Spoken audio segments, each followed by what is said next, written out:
नमस्कार, मैं हूं आपके साथ अभिषेक पुंडित। देश में लोकसभा चुनाव की सरगर्मी जोरों पर है। एक तरफ इंडिया गठबंधन है, एक तरफ बीजेपी है। इंडिया गठबंधन में 28 दलों को शामिल किया गया है। आज हम लोकसभा चुनाव के मद्देनजर उत्तर प्रदेश के मुजफ्फरनगर जिले में पहुंचे हैं, जहां रालोद और सपा और कांग्रेस का यहां उत्तर प्रदेश में गठबंधन है। चुनाव की जो तैयारियां चल रही हैं सभी पार्टियों की, उस बीच में जनता का क्या माहौल है, जनता इस बार किस तरफ देख रही है? क्योंकि अगर बात करें बीजेपी की, तो राम मंदिर का एक ऐसा मुद्दा है कि दुनिया जो है, लोग जो है उत्तर प्रदेश के और तमाम जो है देश के इसमें राम भक्ति में लीन है, सराबोर हैं। तो इस तरीके के जो बीजेपी के कदम है, ज्ञानवापी का भी मुद्दा चल रहा है, उसको लेकर जो है जनता इस बार वोट करने वाली है या फिर कुछ और चुनावी मुद्दे रहने वाले हैं। लेकिन सबसे पहले मैं एक छोटा सा सवाल आप लोगों से लूंगा, जो इंडिया अलायंस है उसे नुकसान है राम मंदिर का या नहीं? मेरी सख्त आपत्ति है आपके इस शब्द पे कि राम मंदिर का मुद्दा, भगवान राम हो, ज्ञानव्यापी हो, ये कभी इस देश के मुद्दे नहीं रहे।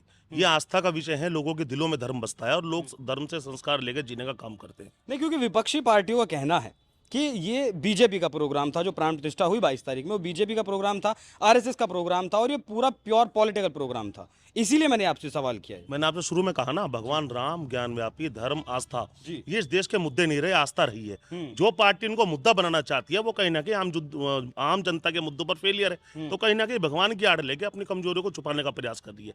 आप लगातार यूसीसी के बारे में पूछ रहे। ये यूसीसी, यूनिफॉर्म सिविल कोड, आज के देश के अंदर रोटी, कपड़ा, मकान, सड़क सुरक्षा, बिजली, पानी, किसान, छात्र, नौजवान, कर्मचारी, मजदूर, इन तमाम मुद्दे जो सरकार की मुख्यतः जिम्मेदारियां हैं सर्विस प्रोवाइड करना देश की जनता को, जिन्होंने चुन के भेजा है, इन मुद्दों पे जब सरकार फेल हो जाती है तो इस तरह की जैसे बरसाती मेंढक निकलता है ना, इस तरह से इन चीजों को निकाल कर आती है और कहीं ना कहीं इन मुद्दों से ध्यान लोगों को हटा देना चाहती है। सिर्फ और सिर्फ लोगों का ध्यान मुख्य मुद्दों से, आम जनजीवन की जरूरतों से, आम विकास के मुद्दों से, इस सरकार के फैलाए हुए भ्रष्टाचार से, इन चीजों से ध्यान हटाने के लिए इस तरह की चीजें लाई जाती।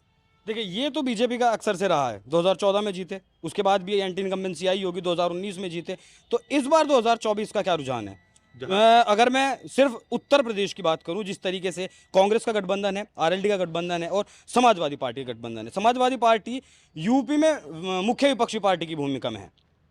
देखिए, पहले तो मैं आपको बता दूं, 2019 में जितने मत प्रतिशत से भाजपा ने सरकार बनाई थी और जितना मत प्रतिशत, लगभग 68%, आई थिंक, लगभग थोड़ा बहुत ऊपर नीचे हो सकता है, जो भाजपा के खिलाफ पड़ा था, आज वो 68% एक साथ हो गया। गठबंधन का मतलब है वो 68% का एक साथ हो जाना और 32% वालों को हराना। उसमें से फिर मायावती का जो वोट शेयर है बसपा का, वो तो घट जाएगा। मैं बता दूं आपको, वो 2-3-4% से कोई फर्क नहीं पड़ता। मोर देन 50% में कितनी गिनती गिनोगे आप, ये देख लो। मायावती जी का कितना घटाओगे? 2%, 4%, 6%, 8%, मोर देन 50%। उनका तो कहना है कि पूरा दलित समाज जो है उन्हीं के साथ है। एक सवाल का तो जवाब दे, तो फिर आप दूसरा कर लेना। मोर देन 50% आज भाजपा के खिलाफ संगठित हो चुका है। मैंने फिर बताया आपको, जो मुद्दा है, 2014 में आपने कहा मोदी जी जीते, मोदी जी जीते थे, जनता की कहीं ना कहीं अपेक्षा थी कि एक नया चेहरा आ रहा है, कुछ नया करेगा, एक वादा अच्छे दिन का किया था और बहुत सारा भ्रम देश के अंदर, अब तो मैं भ्रम ही कहूंगा, इन्होंने तो खुद कह दिया जुमले थे, इन्होंने बहुत सारे वादे किए थे, तो जनता को एक उम्मीद जगी थी कि हो सकता है रोजगार बढ़े। 2 करोड़ का वादा कर रहे थे, जनता ने सोचा कुछ तो देंगे। आम नौजवान को शिक्षा की बात कर रहे थे, स्वास्थ्य की बात कर रहे थे, पेट्रोल की कीमतों की बात कर रहे थे, अंतर्राष्ट्रीय स्तर पर ख्याति की देश के लोग बात कर रहे थे। उन उम्मीदों के साथ जनता ने इनको जिताया था। ये फेल कर गए। 2019 में इन्होंने कहा 5 साल कम रह गए और 5 साल दे दो। जनता ने फिर 5 साल दे दिए, इन पे भरोसा किया और इन्होंने जनता को लगातार ठगने का काम किया। अब 10 साल जब जनता का भरोसा टूट गया तो 2024 का माहौल आप खुद बता दीजिए। देश के अंदर जनता जनार्दन है, लोकतंत्र में वोट की गिनती होती है, सिरों की कीमत है, तो कहीं ना कहीं जनता ठगी हुई है, तो निश्चित इन्हें जवाब तो देगी। चलिए, एक सवाल मैं इसी से लूंगा। कल मैं यही मुजफ्फरनगर में राकेश टिकैत जी का इंटरव्यू कर रहा था, तो उनसे भी मैंने ये सवाल किया। तो राकेश टिकैत जी का कहना था कि इस बार 2024 के लोकसभा चुनाव में यूपी से 67 सीटें जीतकर जो है बीजेपी जाएगी। नहीं, राकेश टिकैत जी तंज में कह रहे थे या वो किसी और आंकड़े से कह रहे थे, वो मैं राकेश टिकैत आंकड़ा और बताया उन्होंने कि अगर देश की बात करें तो 350 जो है बीजेपी सीटें जीतेंगी। देखिए, मैं आपको बताऊं, राकेश टिकैत जी एक बड़े किसान नेता हैं देश के, और उन्होंने जब मोदी सरकार तानाशाही के उरूज पे थी, तब उसको इसकी गलतियों का एहसास करा के बैकफुट का लाने का काम किसान आंदोलन के माध्यम से किया था। और आज भी किसान पुनः आंदोलन में जाने की तैयारी कर रहे हैं। आने वाले इसी माह में आपको दिखागा किसान की बहुत सी घोषणाएं हैं किसानों की, वो कहीं ना कहीं आंदोलन में जाने की तैयारी कर रहे हैं। तो किसान तो असंतुष्ट हैं और निश्चित तौर पे मेरा मानना यह है कि इस बार जो जनता ठगी हुई जनता है, आप देखिए महिलाओं का उत्पीड़न किस कदर बढ़ गया। उत्तर प्रदेश के अंदर नंबर 1 पे एनसीआरबी के डाटे में उत्तर प्रदेश आया महिला उत्पीड़न में।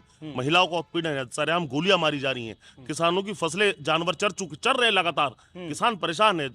1090 की जो महिलाएं हैं वो थोड़ी सी तनख्वाह बढ़ाने के लिए आंदोलन अपना प्रोटेस्ट कर रही थी, किस कदर उन पे लाठियां बरसाई गई। आज आंदोलन नहीं करने दिया, आंदोलन खत्म कर दिया, मजदूरों के अधिकार खत्म कर दिए। तो बहुत सारे मुद्दे हैं बोलने के लिए।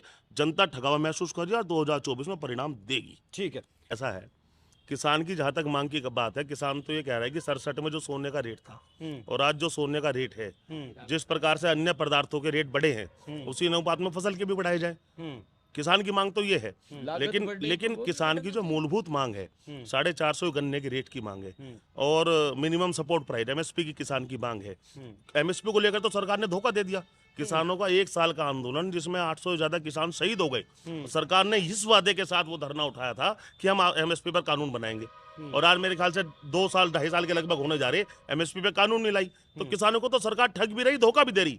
और कहीं ना कहीं सरकार किसानों से इस बात पे चिड़ी हुई है कि प्राइवेट प्लेयर जिसको अपने जो व्यापारी बंधुओं को, व्यापारी मित्रों को किसानी में लाना चाहती थी सरकार, उस प्राइवेट प्लेयर को किसानों ने अपने आंदोलन से बाहर कर दिया।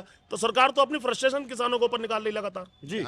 जी, अगर इंडिया गठबंधन सरकार में आता है इस बार 2024 के चुनाव में, तो क्या आपकी मांगे फिर उस सरकार से यही रहेंगी या बदलेंगी कुछ?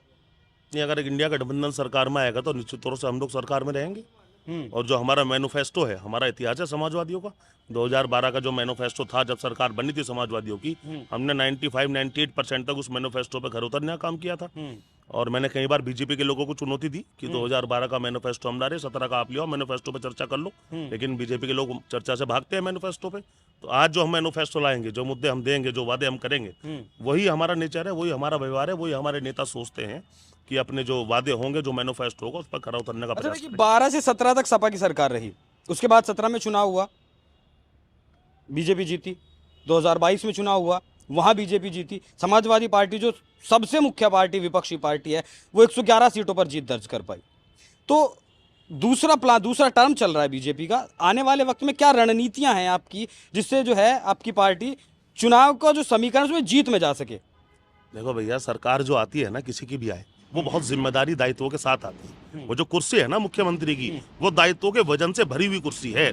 और उस पर बैठकर अगर कोई दायित्व नहीं निभाता तो जनता मौका तो देती है, दोबारा भी मौका दे दिया। लेकिन जब उखाड़ती है तो गधे के सिर से सींग की तरह गायब हो जाते हैं झूठ बोलने वाले लोग।